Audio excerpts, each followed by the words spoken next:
Como sabéis, estamos inmersos en la semana que llevamos a cabo esta exposición de Biblia y Cultura, juntamente con la parroquia del barrio y con Sociedad Bíblica, con la colaboración también de la Asociación de Vecinos y con la colaboración del Ayuntamiento.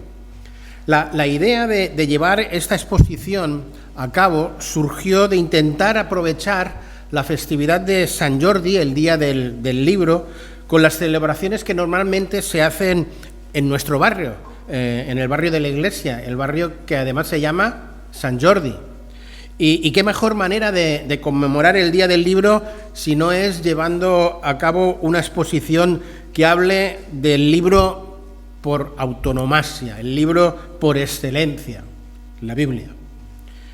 Estando pues como Iglesia inmersos en esta actividad de la exposición bíblica, también me pareció conveniente que la predicación de la palabra en esta mañana pues girara en torno a los beneficios que la palabra aporta a nuestras vidas. Este mensaje va a estar basado en un salmo muy conocido por todos nosotros, el Salmo 19, que podéis abrir. Un salmo que habla esencialmente de cómo Dios se revela al hombre. El Salmo nos dice que Dios se revela básicamente de dos maneras. Primero, de una forma general a todo ser humano por medio de la creación. Esta verdad la encontramos registrada en los primeros 6 versículos del Salmo, especialmente en ese versículo primero que dice algo tan hermoso como: los cielos cuentan la gloria de Dios y el firmamento anuncia la obra de sus manos. La segunda manera en que este salmo nos dice que Dios se revela al hombre es por medio de la palabra escrita, por medio de la palabra escrita, la revelación especial, esto es la Biblia. Y es precisamente en esta segunda parte del salmo, la que abarca desde el versículo 7 hasta el 14, en la que nos vamos a centrar en esta mañana y veremos cómo la palabra nos presenta de una forma poética una trilogía de 7 descripciones, 7 virtudes y 7 acciones. Os invito pues a leer este pasaje. Lo hemos cantado, pero ahora lo vamos a leer. Leemos del 7 al 14 en el Salmo 19. La ley del Señor es perfecta, que convierte el alma. El testimonio del Señor es fiel, que hace sabio al sencillo. Los mandamientos del Señor son rectos, que alegran el corazón. El precepto del Señor es puro, que alumbra los ojos. El temor del Señor es limpio, que permanece para siempre. Los juicios del Señor son verdad, todos justos. Deseables son más que el oro, y más que mucho oro afinado, y dulce más que la miel que destina del panal. Tu siervo, además, es amonestado con ellos. En guardarlos hay gran galardón. ¿Quién podrá entender sus propios errores? Líbrame de los que me son ocultos. Preserva también tu siervo de las soberbias, que no se enseñoreen de mí. Entonces seré íntegro y estaré limpio de gran rebelión. Sean gratos los dichos de mi boca y la meditación de mi corazón delante de ti, oh Señor, roca mía y redentor mío. Amén. David, en esta porción que hemos leído, nos muestra como la palabra de Dios como si fuera un diamante de 6 caras, con 6 descripciones de lo que es la palabra, con 6 valores que contiene la palabra y con 6 acciones que lleva a cabo la palabra. Para luego, a modo de conclusión en los versículos finales, presentarnos la última y séptima virtud, haciendo así, utilizando el número perfecto de 7, en la que al presentarnos esa última séptima, nos va a retar además a tener una respuesta positiva al dejarnos moldear nuestras vidas a la luz del mensaje de la palabra del Señor. Seguro que cuando le hemos cantado y cuando le hemos leído, os habréis fijado que los versículos del 7 al 9 David está ahí utilizando el paralelismo hebreo, la forma poética más generalizada de la poesía hebrea. Y son una serie de declaraciones paralelas en las que en cada una de ellas se nos combina las virtudes que tiene la palabra en ser y hacer. Primero se nos dice lo que la palabra es y a continuación lo que la palabra hace. De este paralelismo hebreo ya podemos extraer una gran e importante lección a tener en cuenta, y es que para hacer primero hay que ser. Para hacer primero hay que ser. Una lectura de este salmo meramente productiva, como sería nuestro mundo, que es muy productivo, solo se fijaría en aquello que la palabra es capaz de hacer: transformar vidas, dar sabiduría, proporcionar alegría, proveer dirección, otorgar seguridad, producir tanto justicia integral como deleite interior. Pero si la palabra hace lo que hace, lo hace por lo que la palabra es. Y la palabra, según este salmo, es perfecta, es fiel, es recta, es pura, es limpia, es verdadera y es deleitosa. Para este salmo aún tiene una tercera virtud para describir esa palabra de Dios, y utiliza 6 calificativos más, aportando una gran riqueza al significado de lo que ella es y de lo que ella hace. El salmista describe la palabra como ley, como testimonio, como mandamiento, como precepto, como temor y como juicio. Y si os hubierais fijado en el Salmo 19, en el pasaje que leí al principio, todos estos conceptos también se repiten en el Salmo 119. Pero hay un concepto que aún no hemos destacado y que es tremendamente relevante, y es que también por 6 veces se repite la palabra en acróstico Yahvé, esto es, el Señor. Por 6 veces el salmista deja claro quién es el autor. Por 6 veces aparece en el texto hebreo ese acróstico Yahvé, el nombre del Dios del pacto, dejando claro la autoridad de la palabra de Dios. No es palabra de hombre, sino es palabra de Dios. Dicho todo esto, centrémonos en considerar cómo el salmista combina esas descripciones de la palabra con esas virtudes y con esos beneficios, diciéndonos de qué es capaz de hacer la palabra de Dios en nuestras vidas. La primera combinación que hace el salmista es decirnos que la ley del Señor es perfecta, que convierte el alma. La ley, la palabra es descrita como ley, esto es, como instrucción, porque la función de la Biblia, de la ley, no es prohibir, sino que es instruir. Por tanto, lo que Dios hace mediante las Escrituras es darnos una instrucción completa de cuál es su voluntad y de cuál es la conducta que Dios espera de cada uno de nosotros.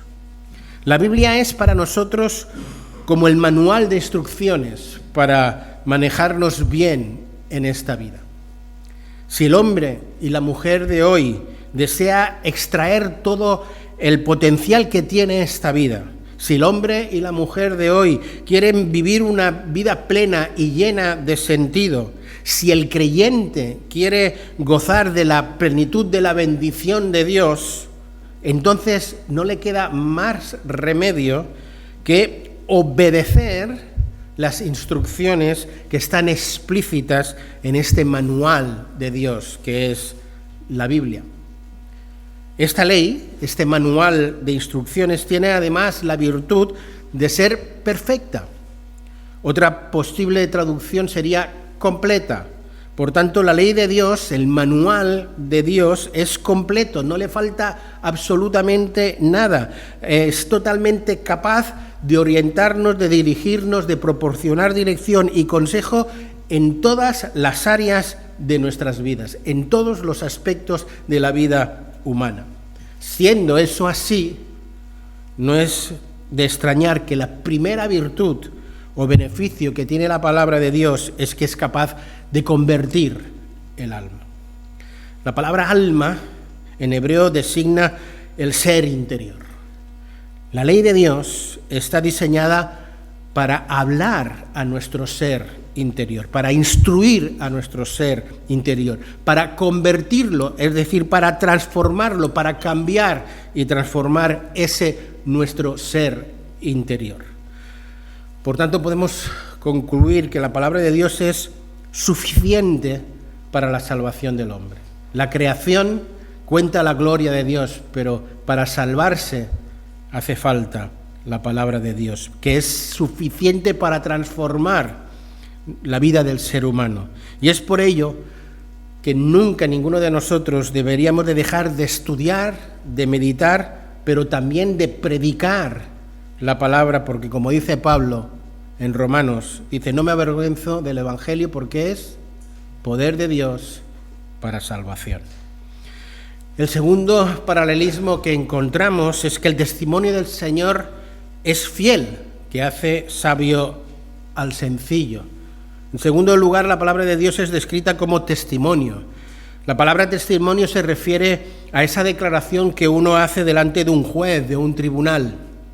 Pues bien, el salmista nos quiere hacer ver que la Escritura es el testimonio personal nada más y nada menos que de Dios mismo. Por ello es que toda la palabra, todo lo que la palabra declara, todo lo que la palabra dice, es confiable, es digna de confianza. La Escritura es la autorrevelación de Dios. Es Dios revelándose, es Dios mostrándonos quién es, su propio carácter, su voluntad. La Biblia no se reduce simplemente a ser un manual de instrucciones, es algo más, es el reflejo mismo del carácter y de la persona de Dios, de la naturaleza de Dios. Dios en la palabra nos da testimonio de lo que es verdad de Él mismo y también de los demás. Esta verdad es profundamente trascendente, pues cuando nosotros, tú y yo, leemos las Escrituras, lo que estamos haciendo es conociendo nada más y nada menos que al mismo Dios, y también nos estamos conociendo a nosotros mismos como realmente somos.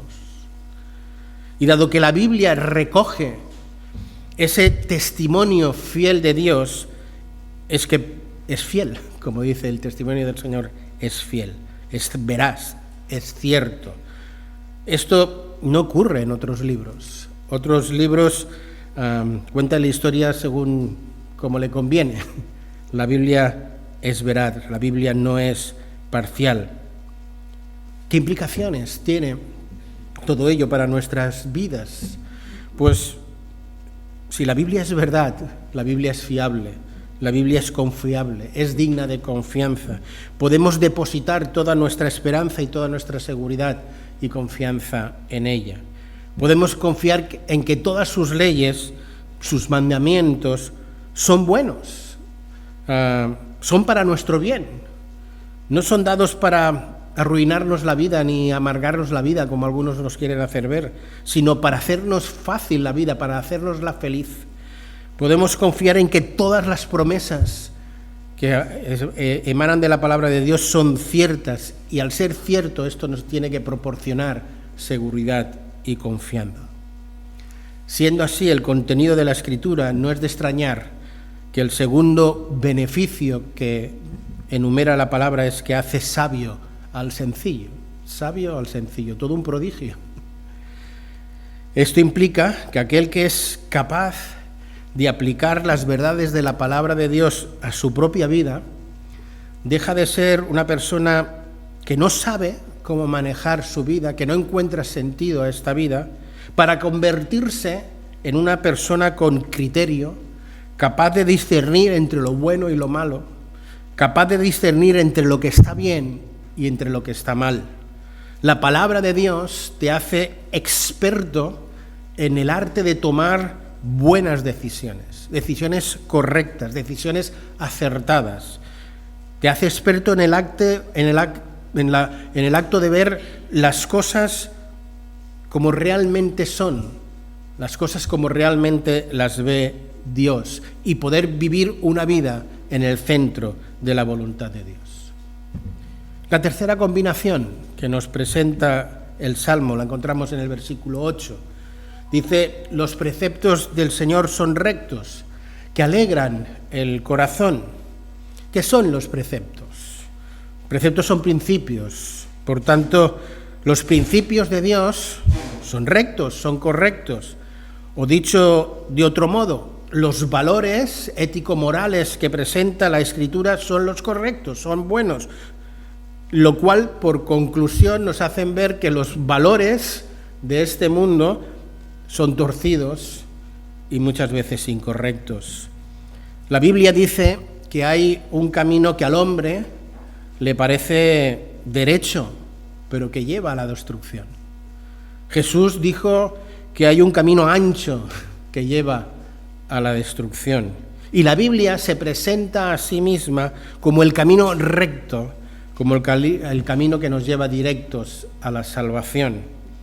Los valores de este mundo, de nuestra sociedad, parecen atractivos, parecen ofrecer cierta felicidad, pero acaban destruyéndonos, acaban pervirtiéndonos. Los valores de la palabra de Dios a veces a primera vista son austeros, pero finalmente lo que ofrecen son profunda satisfacción y nos conducen a la salvación. Es por ello que el paralelismo termina exponiéndonos que su beneficio no es otro que los que seguimos los valores de la palabra de Dios, lo que hace es alegrarnos el corazón. Y aquí te pregunto, ¿qué es lo que quieres? ¿Una vida feliz o una vida gozosa?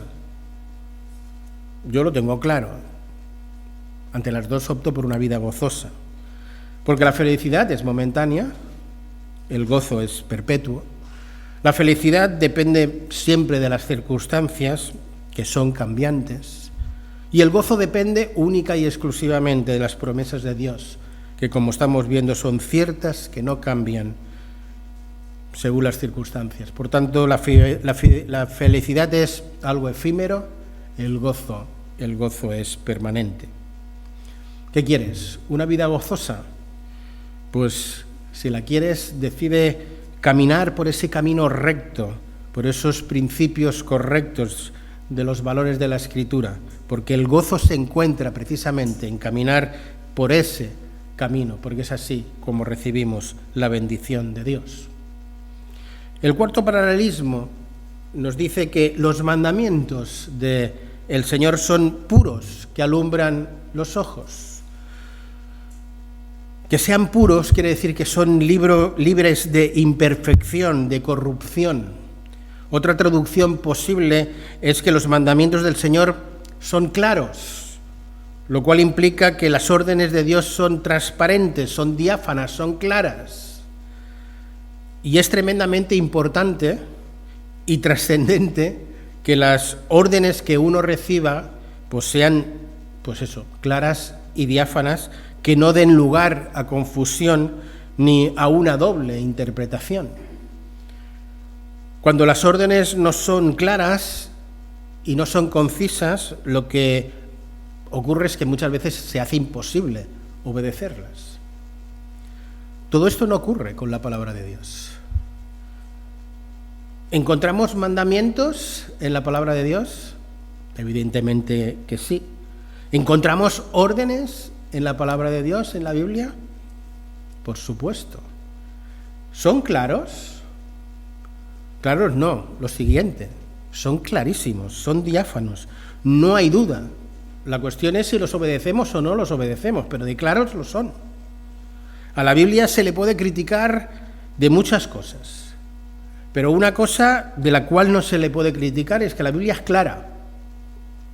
Puede que alguna de sus declaraciones, algunos de sus preceptos, alguna de sus órdenes, de sus mandamientos, no te gusten. Pero una cosa sí que tiene la Biblia, que es clara, que llama las cosas por su nombre. La Biblia dice que no hay justo ni en uno, que absolutamente todos somos pecadores. Puedes estar de acuerdo o no con esta declaración, la puedes o no aceptar, pero una cosa tiene la Biblia, que es clara. La Biblia es tan clara que te hace responsable ante ella. Nunca podrás declarar que la Biblia no dice de forma clara lo que tienes que hacer y lo que no tienes que hacer, lo que tiene que hacer o no hacer el ser humano para tener una vida plena y satisfactoria en este mundo. La Biblia es rotundamente clara y diáfana. Dice que el hombre es pecador y que el hombre y la mujer por ello están separados de Dios y que solo hay un camino para llegar a Dios, que solo existe un camino que conduce a la presencia de Dios, que conduce al cielo, y que ese camino es Jesús. Claro, diáfano, lo puedes aceptar o no, pero es claro.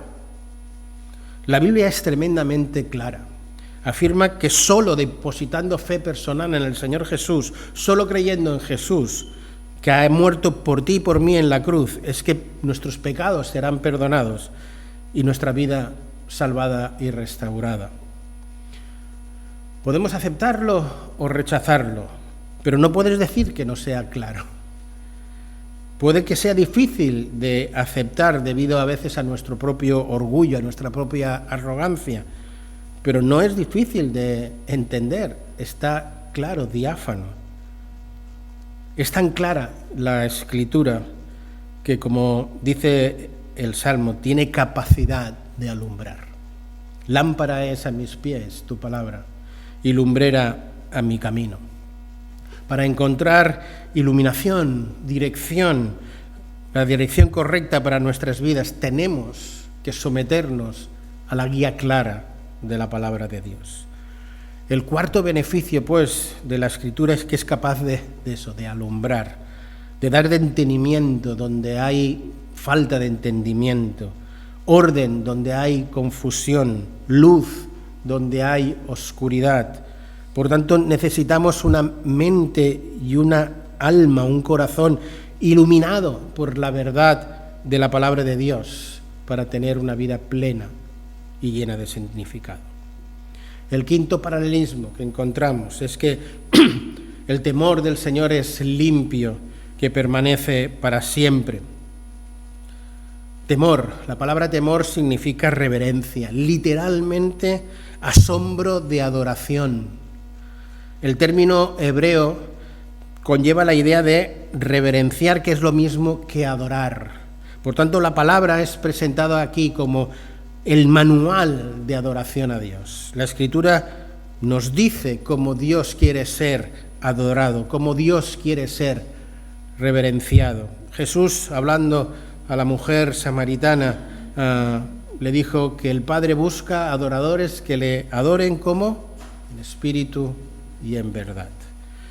El temor del Señor es la instrucción que nos enseña a cada uno de nosotros a adorar correctamente a Dios. Y la característica esencial del temor de Dios, según la Escritura, es que es limpio, es falto o ausente de error, totalmente inerrante. Por tanto, podemos afirmar que la Escritura es limpia, está intacta, que no hay mancha alguna, que no hay una parte oscura en ella, que no hay error y por tanto es totalmente inerrante, es verdad, la palabra es verdad, como acabamos de cantar. ¿Cuál es el beneficio que se desprende de ello?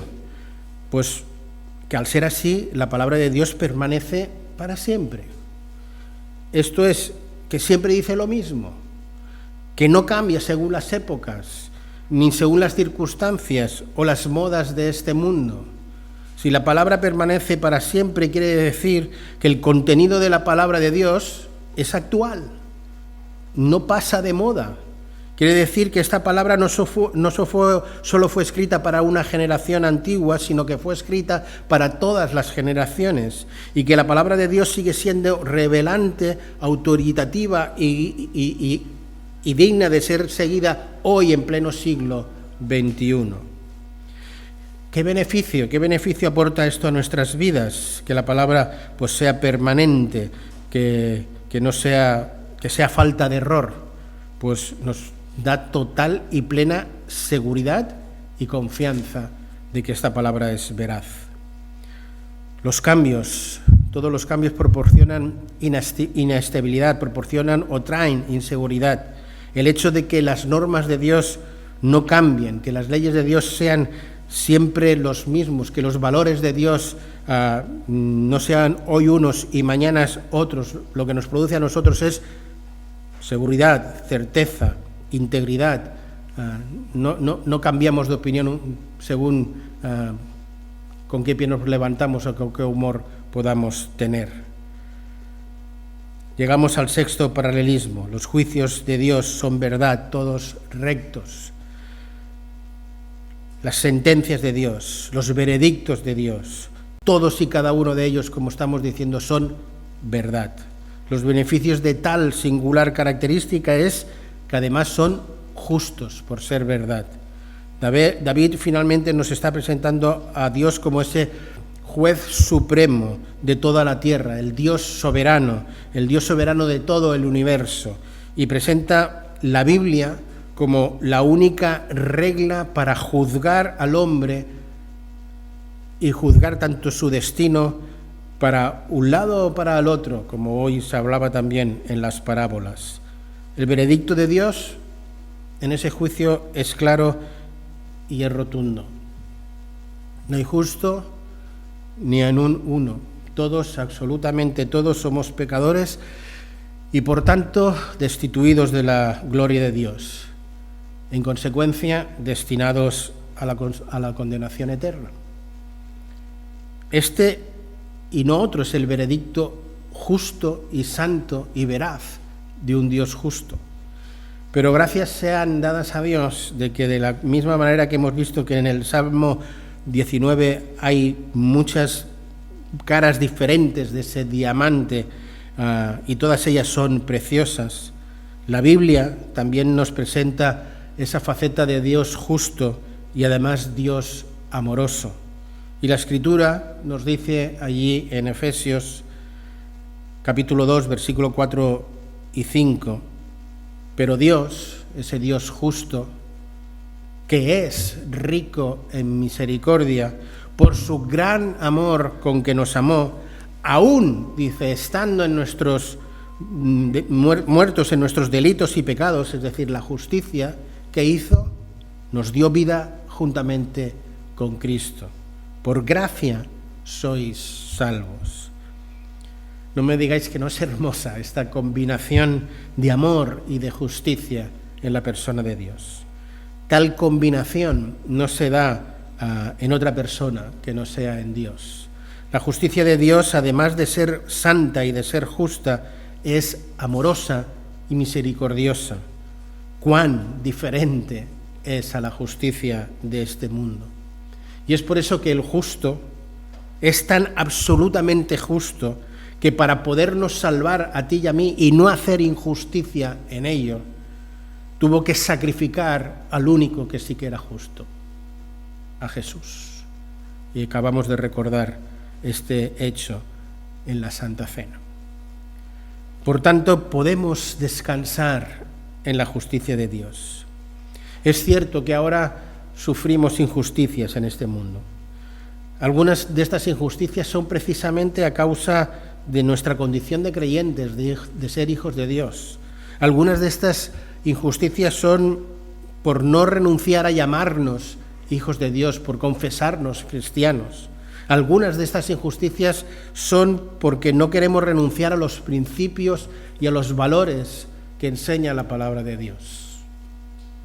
Hoy puede que suframos cierta injusticia, pero dice la Escritura que llegará el día en que toda rodilla se doblará y en que toda lengua confesará que Jesús es el Señor.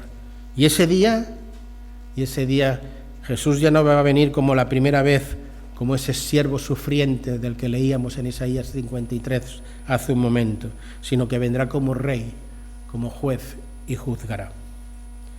David, a modo de conclusión, en los versículos del 10 al 14, nos presenta la última combinación Dice que la palabra de Dios es dulce y que hay galardón, que hay premio en obedecerlos. Con esta séptima descripción de la Escritura, a modo de conclusión, el salmista nos quiere hacer ver cuál debería ser además nuestra actitud ante la palabra y presentarnos cuál debería ser nuestra respuesta ante ella.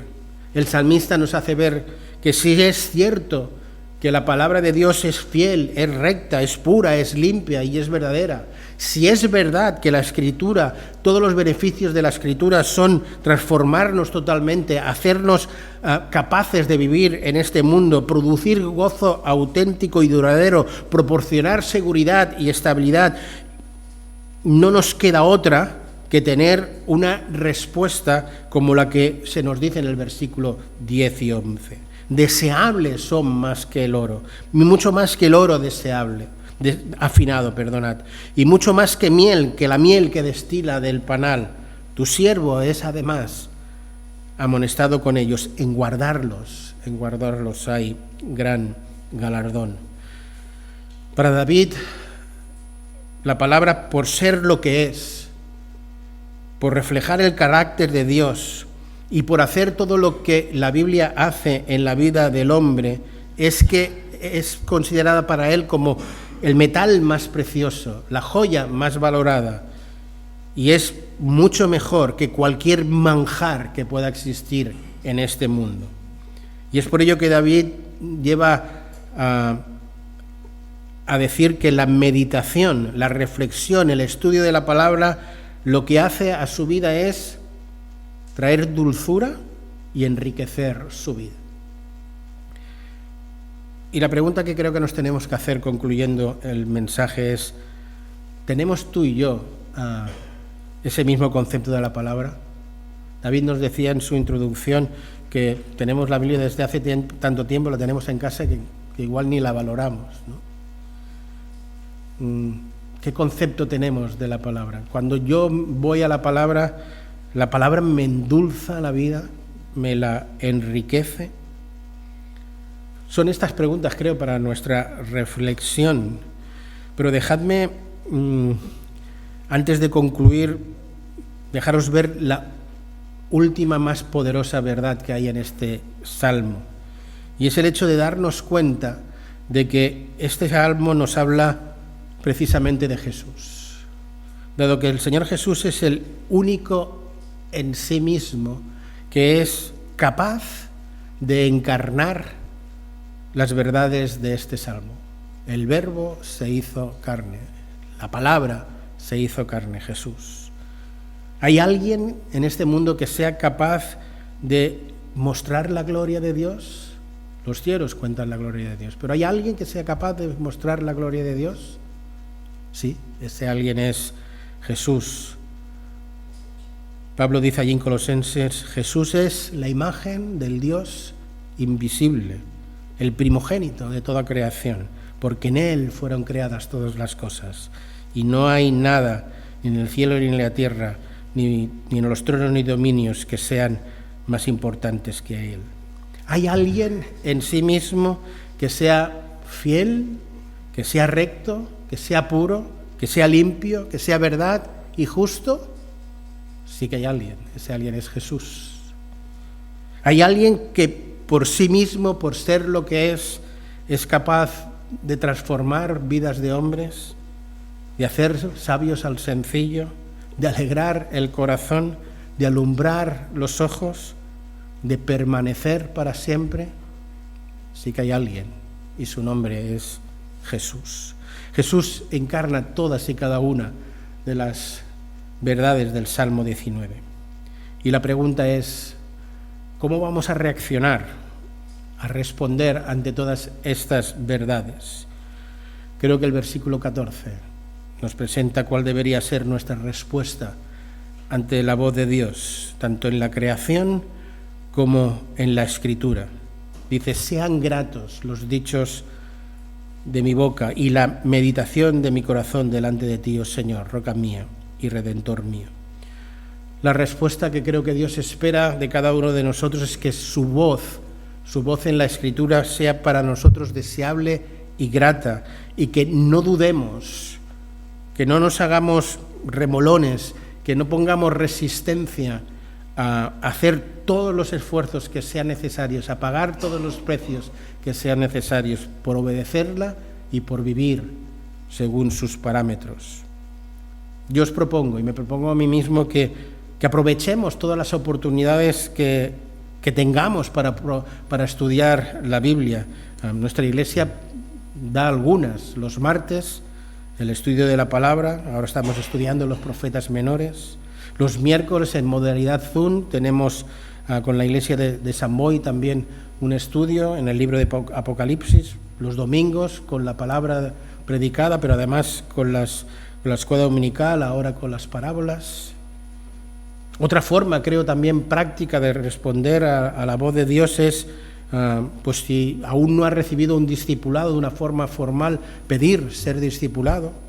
Y si ya has sido discipulado, pedir que se capacite para poder discipular a otros. Creo que hay una infinidad de aplicaciones y me gustaría pedirte que dejaras que el Espíritu Santo hablara a tu corazón de cómo aplicar todas estas verdades a tu Biblia y a tu vida.